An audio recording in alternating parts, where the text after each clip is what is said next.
Good evening. This may be the best crowd ever. I'm Barbara Snyder, president of Case Western Reserve University, and it is my great pleasure to welcome you this evening to our panel discussion regarding cancer in teenagers and young adults. We have an exceptional group of leading researchers and physicians here to speak with you, as well as our real expert regarding adolescent and young adult cancers, Jessica Harden.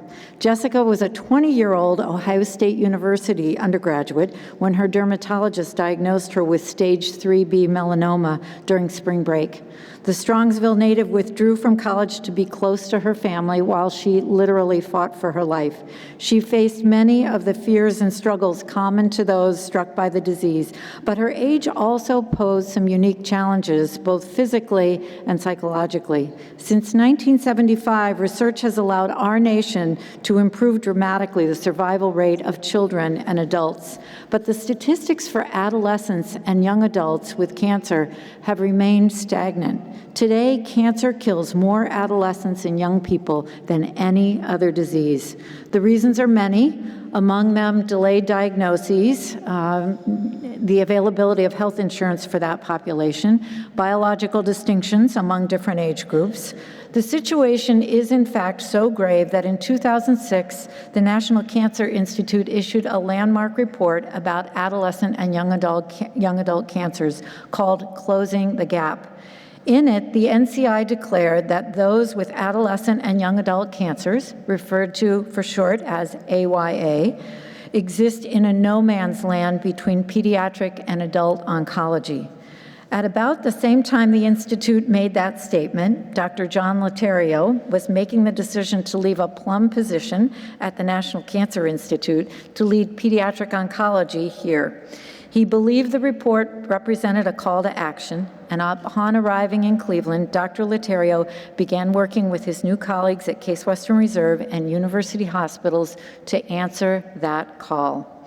Dr. Laterrio had many allies in this campaign, but I would like to focus on two of them in particular. First was Dr. Stan Gerson, director of the Case Comprehensive Cancer Center, a renowned researcher and clinician, and we should note, Jessica Harden's doctor. Dr. Gerson recognized the imperative of addressing AYA cancers and agreed to make the area one of the key priorities of the Case Comprehensive Cancer Center. The second ally is actually a family. Chuck and Shar Fowler and their daughters and sons-in-law, Shannon Ed Spillman and Holly and Rob Martins. Just over 3 decades ago, Chuck and Shar lost their 14-year-old daughter, Angie, to melanoma. Demonstrating a degree of strength and compassion that nearly defies comprehension, they chose to transform their own heart-wrenching experience into an ongoing effort to spare other families similar pain. In 2007, the Fowlers committed $1 million to Rainbow Babies and Children's Hospital to support the nation's first ever clinical chair specializing in AYA cancer care. With an additional $500,000 from the Rainbow Babies and Children's Foundation, the hospital created the position and named Joe Matlub the inaugural chair. He is with us this evening. Joe, would you please stand and let us recognize you?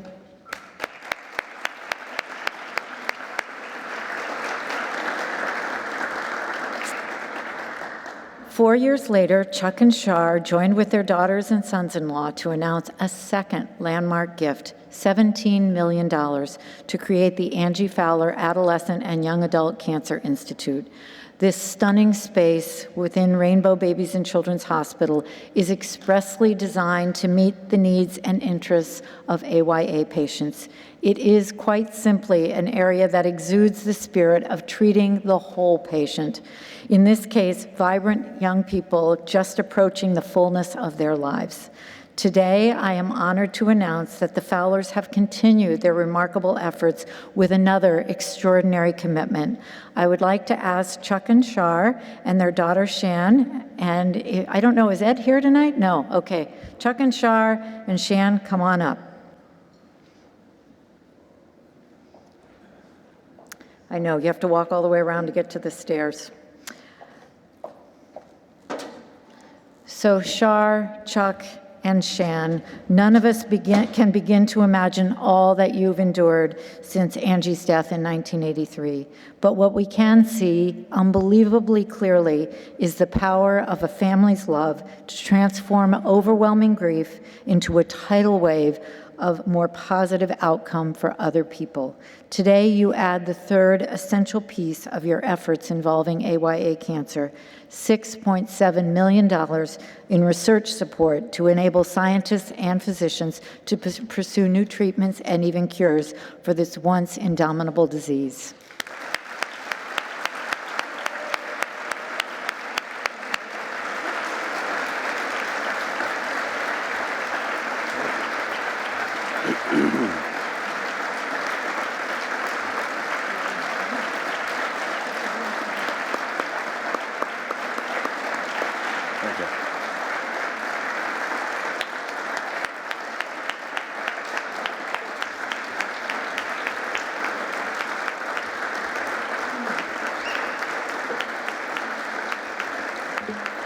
Okay.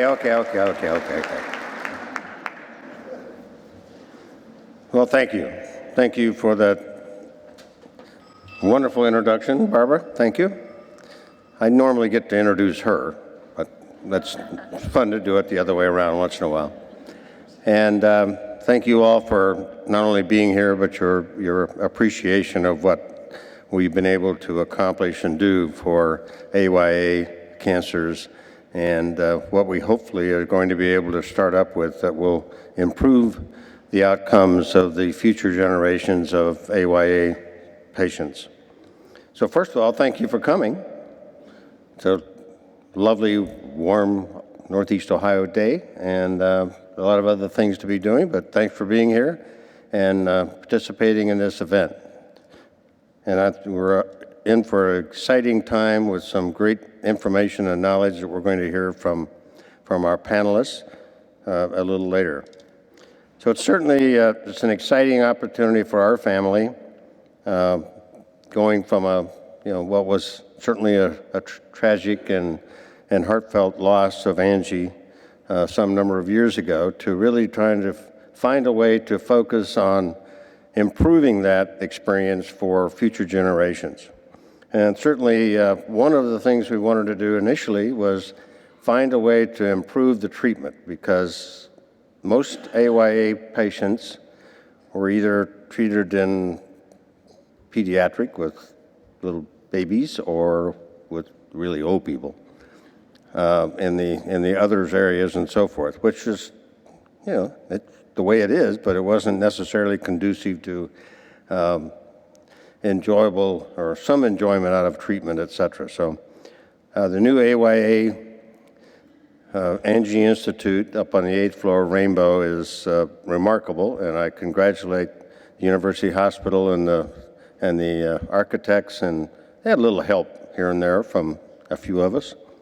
But have done a fabulous job, and we've got a little bit more work to do, but we'll be certainly finished up this fall with a rooftop garden, which will be a great attribute and opportunity for the young people to be able to spend some time outside, which is one of the things that Angie wanted to do, just to get outside a little bit in the air. So that'll be another opportunity that'll be coming as we come along. So really, we're fulfilling our mission to Angie and honoring Angie as time has gone on. And the important part also that we're talking about and announcing this evening, and you're going to hear more about, is the effort of research. AYA research has been lagging, and John and Joe know this very, very well, and we'll be talking about it. And this is an opportunity for us to focus on it. I think Stan is going to be the first AYA focus on Comprehensive Cancer Center in the United States, and we hope that we have more. We don't mind being the first, but we don't want to be the last. And so we hope that more and more of those opportunities will come along, and we get more effort in the research area for AYA. We've been very excited and appreciative, very much so, of the cooperation that we've gotten and joint fundraising with the University Hospital and Case Western Reserve University. We really appreciate the hard efforts that everybody's been working on from both organizations and to putting together a very, very comprehensive fundraising area. And we wanted to make this Cancer Center and the AYA Research Center grow. So we'll be happy to have any of us help that would like to. Always an opportunity, but we're very, very impressed and appreciate the cooperation that's occurred and the focus we have on joint fundraising between the two organizations. So thank you all for coming. Enjoy the evening and pay attention.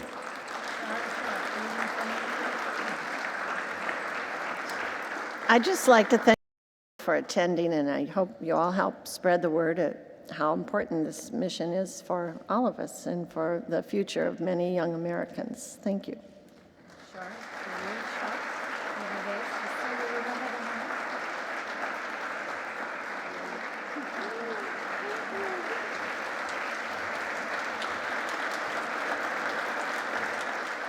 You're going to see and hear firsthand the panel discussion, but we want you to know that we've made some incredible strides here in Cleveland with regard to AYA cancer. Thanks to the Fowler family alone, we have the first endowed clinical chair in adolescent and young adult cancer care, the first AYA Institute affiliated with a comprehensive cancer center, and now the first major philanthropic commitment to AYA cancer research.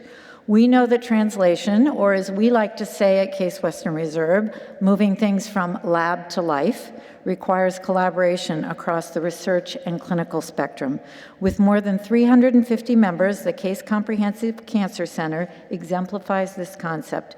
We bring together all of our very best minds across institutions and specialties and areas of focus, and encourage them to apply their unique knowledge and skill to cancer's most intractable problems. Dr. Letterio, would you come up here? Now, when Dr. Letterio contemplated leaving the National Cancer Institute to come to Cleveland 8 years ago, he called it an enormous leap of faith. He had one tenure at the top federal agency for fighting cancer, and yet the presence of a comprehensive cancer center, a leading medical school, and University Hospital's own cancer center, now the Seidman Cancer Center, could not help but inspire him. The concentration of academic and clinical expertise, along with state-of-the-art treatment available within Rainbow Babies and Children's Hospital in the Seidman Cancer Center, created an environment rich with potential. Dr. Letterio, thank you for all you have done to turn that promise into meaningful reality. Thank you.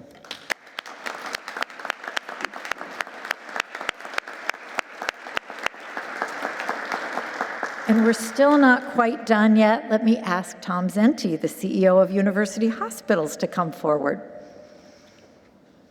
The progress we have made together in this effort is truly extraordinary. Donors, doctors, scientists, patients, families, and so many more.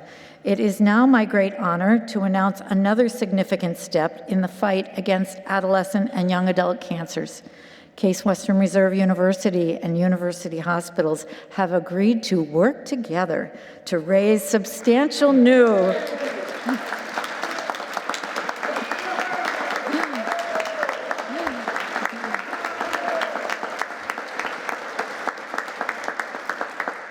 I told somebody earlier, I thought that might be an appreciated message here. Okay, we agreed to work together to raise substantial new philanthropic support to advance research and treatment of cancers that strike teenagers and young adults. This cause is so important and the need is so great. We feel compelled to bring our collective strengths to securing the resources for our scientific and medical leaders to continue and accelerate their amazing work. Tom, I want to thank you for embracing this initiative and now welcome you to speak.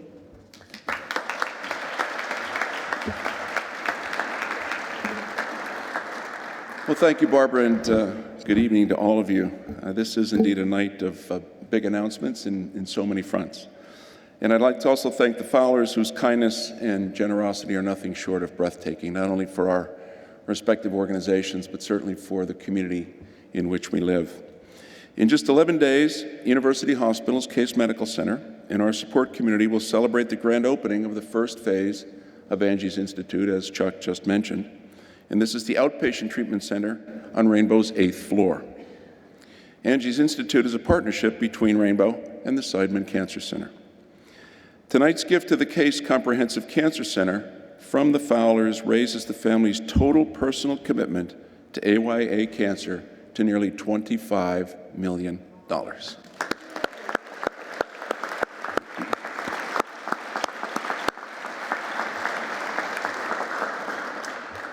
And the Fowlers' generosity is a gift in yet another sense as well. It inspires others to support adolescent and young adult cancer care. This evening, I have the pleasure of announcing that a very generous family has been so inspired and is emulating the Fowlers' example.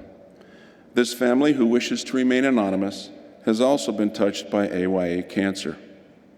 Now they are making their own transformational gift to Angie's Institute at University Hospital's Case Medical Center and are giving us a gift of $5 million.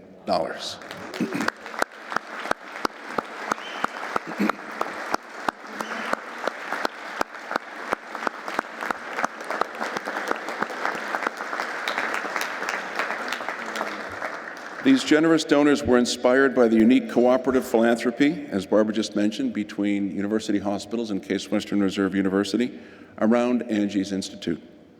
This new gift will match dollar for dollar every gift between $25,000 and $1 million toward the completion of the Angie's Institute inpatient unit, which will be on the 7th floor of Rainbow. So there are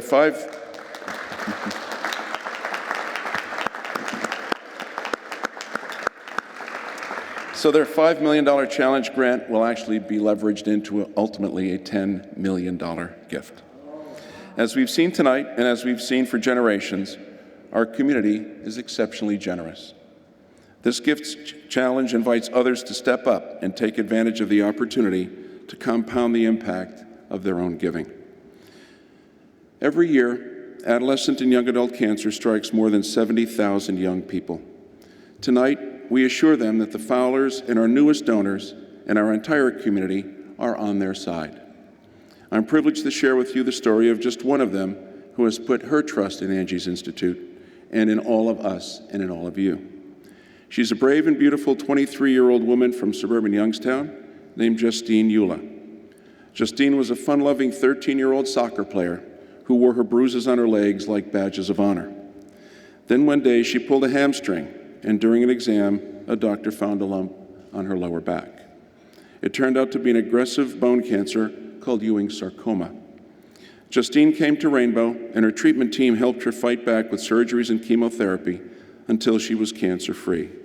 Today, Justine is 23, and after 7 years as a survivor, she is fighting cancer once again. Justine has been undergoing treatment at Angie's Institute, including an infusion just last week. She and her family are determined that Justine will continue to be a survivor.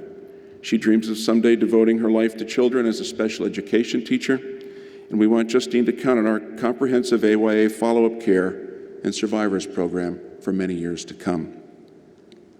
Justine, her family, and countless others will count on the brilliant researchers at the Case Comprehensive Cancer Center. They will count on our gifted scientists and physicians to discover new cures and new treatments. They will count on all of us to support this important research and clinical care. Justine and her mom, Joanne Rizzo, are here with us tonight, along with the leader of her treatment team, Dr. Robin Norris. Ladies and gentlemen, please join me in a round of encouraging applause for just one of the many, many families that we are privileged to serve and to stand alongside in this fight against AYA cancer. Please stand.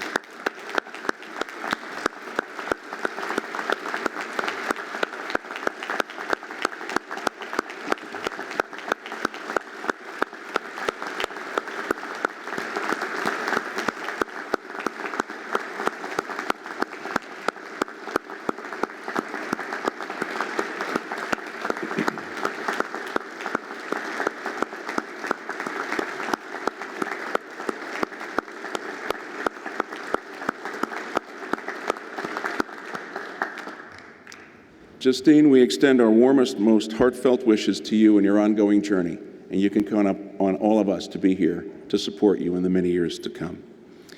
There's a very poignant and powerful movie in theaters right now called The Fault in Our Stars. It's a love story of two teenagers diagnosed with cancer, Augustus Waters and Hazel Lancaster. At one point in the movie, Gus says to Hazel, "That's the thing about pain, it demands to be felt." Everyone touched by cancer knows the truth in that very statement. But sometimes joy and hope demand to be felt too. And tonight, thanks to the generosity of these gifts, we get to feel joy and we get to feel hope that together we have moved a step closer to victory. I'd like to thank the Fowlers, our newest anonymous donor family, once again for the generous way that they have honored Angie's memory and for all that they have catalyzed. Let's show them and Justine and our researchers and clinicians and all those families affected by AYA cancer that we stand alongside them today, tomorrow, and always. Thank you.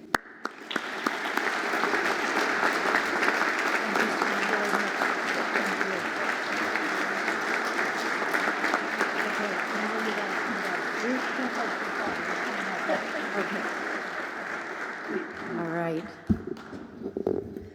To Shar, to Chuck, to Shan, to Holly, to Ed and Rob, thank you for making this moment possible for everyone here tonight. Your commitment, your passion, your belief in the power of science and medicine to make a difference, all of it together will ensure that teens and young adults have a better chance at many more memorable moments in their lives and in those of their families.